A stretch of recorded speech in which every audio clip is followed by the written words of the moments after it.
안녕하십니까. 소쿨극장의 소리내어 읽거나 눈을 감고 듣기 코너입니다. 오늘 소개할 이야기는 정승 부인이 남편의 애인인 평양기생을 찾아 나서면서 벌어지는 일입니다. 구독과 좋아요, 그리고 알람 설정 부탁드립니다. 재미있고도 좋은 글로 보답하겠습니다. 심씨 부인은 어느 정승의 아내였다. 질투심이 강하여 하도 한팡스럽게 떠들어댔기 때문에 정승은 부인을 호랑이처럼 무서워하여 감히 외도하지 못하였다. 하루는 새벽에 일어나서 입궐하려고 할 때 마침 젊은 여종이 마당에 나와 있었는데 그녀의 새싹처럼 부드러운 손이 하도 예뻐 보여서 잠깐 어루만졌다. 조정에 와서 있을 때였다. 하인이 아침을 가져와서 밥을 먹으려고 주발 뚜껑을 열었더니 그릇 속에 밥 대신에 잘린 손가락이 하나 담겨 있는 것이 아닌가.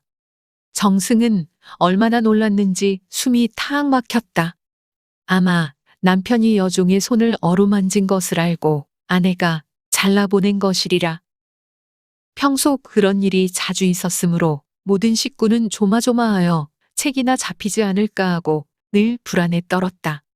특히 여종들은 서로 조심하여 혹시라도 정승 앞에서는 얼씬거리지 않도록 주의했다. 정승의 백씨가 평안감사로 있을 때 정승은 마침 임금의 명을 받들고 평양에 갔다. 이때 연광정에서 연회가 열렸는데 여기서 정승은 한 어린 기생을 가까이 하였다. 이 소식을 들은 심씨 부인은 노발대발하며 즉시 행장을 꾸려 곧장 평안도 가명으로 향했다. 그 기생을 쳐 죽이려는 것이었다. 이에 대한 급보가 날아들자 이 소식을 들은 정승은 혼이 반쯤 나갔고 시숙인 백년손 평안감사도 매우 놀라 허둥대었다. 조금 있다가 감사가 말했다. 이 일을 장차 어찌할꼬? 우선 기녀부터 피신시키고 차차 방법을 찾아보세. 이 말을 들은 기생이 입을 열었다. 수첩이 비록 피신하더라도 부인은 그 같은 기질로 반드시 그냥 돌아가지 않을 겁니다. 아마 온 가명이 벌벌 떨도록 떠들썩하게 일을 벌이리라 생각합니다. 수첩의 목숨은 좋게 아까울 것이 못됩니다마는 부인의 지나친 행동은 일찍이 없던 일이라 이야깃거리로 전해질 것이니 두고두고 가문의 망신이고 집안의 망신이 될 터이니 참으로 민망스럽습니다. 저에게 방법이 한 가지 있기는 합니다만 돈이 많이 듭니다. 그런데 소첩에게는 그만한 돈이 없습니다. 만일 천금만 있다면 한번 시험해 볼 만합니다. 내게 해결책이 있다면야? 천금이 뭐 그렇게 아깝겠느냐? 감사는 급히 하명하여 그 기생에게 천금을 주도록 하였다. 그런 다음 다른 한편으로는 비장을 평양 오는 길목인 황주에 보내서 부인에게 안부를 묻게 하고 또한 음식을 풍성하게 대접하여 부인을 즐겁게 만들도록 하였다. 그런데 심씨 부인은 황해도 황주에 도착했을 때 비장이 나와 영접하며 안부를 묻고 음식을 대접하는 것을 보고 냉소했다. 내가 무슨 고관대작이냐? 복명사신이냐? 시숙은 평안감사지만 나는 한갓 부녀자에 불과한데 그대가 출세에 환장했느냐? 시숙이 감사라고 그 재수를 무난하다니. 이는 임금님에게 알려야겠다. 게다가 나는 이미 여행할 돈을 가졌는데 어찌 음식 접대를 받을 필요가 있겠느냐? 하고 모두 물리쳤다. 평안도 중화에 이르러서도 또한 이같이 물리쳤다. 때는 봄과 여름이 교차하는 시절이라 십리나 되는 도로변의 가로수는 녹음을 이루고 있고 아름다운 꾀꼬리는 요란하게 울어대 굽이굽이 마치 그림 속 경치와 같았다. 긴 숲이 끝나는 지점엔 한 가닥 맑은 강이 성곽을 안고 흐르는 것이 보였는데 모래는 백옥처럼이고 물은 거울처럼 맑았다. 심씨 부인은 가마에 주름을 걷고 쳐다보면서 탄복하였다. 과연 뛰어난 명승지로다. 천하 제1강산이란 이름이 절대로 헛되지를 않구나. 그리고 멀리 백사장가의 길을 바라보았는데 꽃 한 송이가 바람에 나부껴 날아오는 것이었다. 아니, 자세히 보니 말을 타고 오는 여인이었다. 평안감사로부터 천금을 받은 기생은 몸을 화려하게 꾸몄다. 머리를 장식한 금봉채를 비롯하여 비단옷이며 폐옥 등이 휘황찬란하였으니 칠보도 좋기 그 화려함을 비교할 수 없었다. 기생은 비단 한 장을 얹은 말을 타고 서서히 다가와 심씨 부인의 가마 앞에 내려서서 꾀꼬리 같은 목소리로 고하였다. 아무기생이 감히 배웁니다. 심씨 부인은 갑자기 그 이름을 듣자 분노가 삼천길이나 치솟아 한 주먹으로 결단내지 못하는 것을 한탄하며 큰 소리로 질책하였다. 너 같은 기생이 무슨 일로 나를 보러 왔느냐? 기생은 용모를 가다듬고 수줍어하며 심씨 부인 앞에 섰다. 부인은 자신도 모르게 한참 동안 그 기생을 바라보았다. 눈썹은 먼 산처럼 둥그스름하고 눈동자는 가을물처럼 맑고 앵두 같은 입술과 복사빛 같은 뺨에 몸매는 날씬하여 마치 바람 앞에 수양버들처럼 간들거리는 등 요염한 자태의 광채를 내뿜었다. 심씨 부인은 속으로 찬탄하며 그녀의 나이를 물었다. 기생이 대답하였다. 18살입니다. 그러자 심씨 부인이 말했다. 과연 미인이구나. 설령 내가 젊은 남자라 하더라도 한번 너를 보면 홀딱 반하겠는데. 하물며 늙은 놈이야. 오죽할까?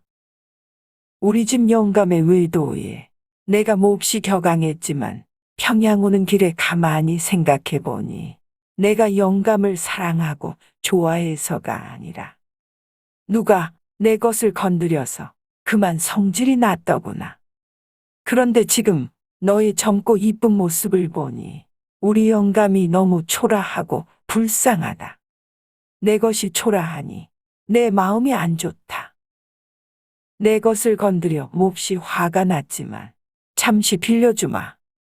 가거든 우리 집 영감을 모시도록 하라. 그러나 쓰고 제자리에 갖다 놓아야 한다. 만일 내게 깊이 빠져 병이라도 생기게 된다면 그때는 네가 죽게 될 것이니 각별하게 조심하라. 심씨 부인은 말을 마치자 즉시 가마를 돌려 오던 길로 되돌아갔다. 감사는 이 소식을 듣고 급히 비장을 보내 서면으로 말하였다. 재수 씨께서 이미 성밖까지 오셨다가 바로 돌아가시는 것은 무엇 때문입니까? 잠시 성 안으로 들어오셔서 조금 쉬셨다가 떠나십시오. 심씨 부인은 크게 웃으며 내가 국어라는 사람이 아니거늘 새삼스레 가명에 들어가서 무엇하겠습니까? 하고는 뒤도 돌아보지 않고 한양으로 가버렸다. 감사는 기생을 불러 물었다. 너는 무슨 담력으로 곧장 호랑이의 입으로 향하였다가 벗어날 수 있었느냐? 부인께서는 강하고도 편벽된 성질을 가지셨습니다. 비록 질투심이 강하시나 천리걸음을 하신 것은 어찌 구구한 아녀자가 할 수 있는 일이겠습니까? 남자였다면 대장군이 되었을 것입니다. 말도 발로 차고 이로 물어뜯는 놈은 반드시 잘 달립니다. 그 전진이 빠르면 그 후퇴도 빠릅니다. 사람도 이와 같아서 저는 일부러 화려하게 단장하고 가서 절을 하였던 것입니다. 만일 상해를 입는다면 어쩔 수 없는 일이지만 그렇지 않다면 부인께 어여삐 여김을 받아 살아날 것을 기대했을 뿐입니다. 젊고 이쁜 저를 보고 부인은 같은 여인이지만 저에게 혹하셨습니다.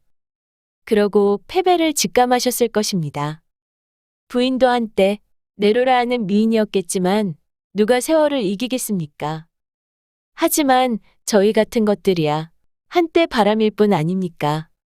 아무리 강하게 부는 듯해도 곧 잦아듭니다. 전투에는 가끔 이기는 것 같지만 전쟁에서는 항상 집니다. 그것을 알고 있는 부인은 집으로 돌아가셨습니다. 평안감사는 기생의 말을 듣고도 한참 동안 머리를 갸웃거렸다. 두 여인의 수작을 도무지 이해할 수 없었기 때문이다. 들어주셔서 고맙습니다. 용어 풀어올리겠습니다. 책은 꾸중입니다. 즉, 잘못을 꾸짖거나 나무라며 못마땅하게 여기는 것입니다. 연광정은 조선시대의 건축물입니다. 대동문 근처에 위치하고 대동강에 접한 절벽 위에 지어져 있다고 합니다. 관서팔경의 하나로 꼽히며 예로부터 경승지로 알려져 있습니다. 시숙은 시아주버니입니다. 남편과 학렬이 같은 사람 가운데 남편보다 나이가 많은 사람을 이르는 말입니다. 속담에 시아주버니와 제수는 백년손님이라는 말이 있습니다. 시아주버니와 제수 사이는 친척 가운데 가장 거리가 멀고 서먹한 사이가 되어야 함을 암시하는 말입니다. 황주는 황해도 황주군 가운데에 있는 읍이라고 하는군요. 복명사신은 임금의 명령을 받들고 외국으로 가던 사신을 말합니다. 금봉채는 머리 부분에 봉황의 모양을 새겨서 만든 금비녀를 말한다고 합니다. 폐옥은 조선시대에 왕과 왕비의 법복이나 문무백관의 조복과 제복의 좌우에 느리어 차던 옥을 말합니다. 하얀 옥을 이어서 무릎 밑까지 내려가도록 하였다고 합니다. 칠보는 7가지 보배를 말합니다. 무량수경에서는 금, 은, 유리, 파리, 만호, 거거, 산호를 이르며 법화경에서는 금, 은, 만호, 유리, 거거, 진주, 매개를 이른다고 하는군요. 참고문헌 및 자료 출처 소개해 올리겠습니다. 이원명이 편찬한 책, 동야휘집이 모본입니다. 이것을 김동주 교수님이 현대 한국어로 편역하였습니다. 한국민족문화 대백과사전, 한국민속 대백과사전, 한국학중앙연구원, 국립중앙박물관의 기사와 사진을 빌렸습니다. 문화재청, 경복궁 관리소의 기사와 사진도 빌렸습니다. 국사편찬위원회, 우리역사넷의 기사와 사진을 빌렸습니다. 에듀넷의 기사와 일러스트도 빌렸습니다. 위키백과와 나무위키의 기사와 사진을 빌렸습니다.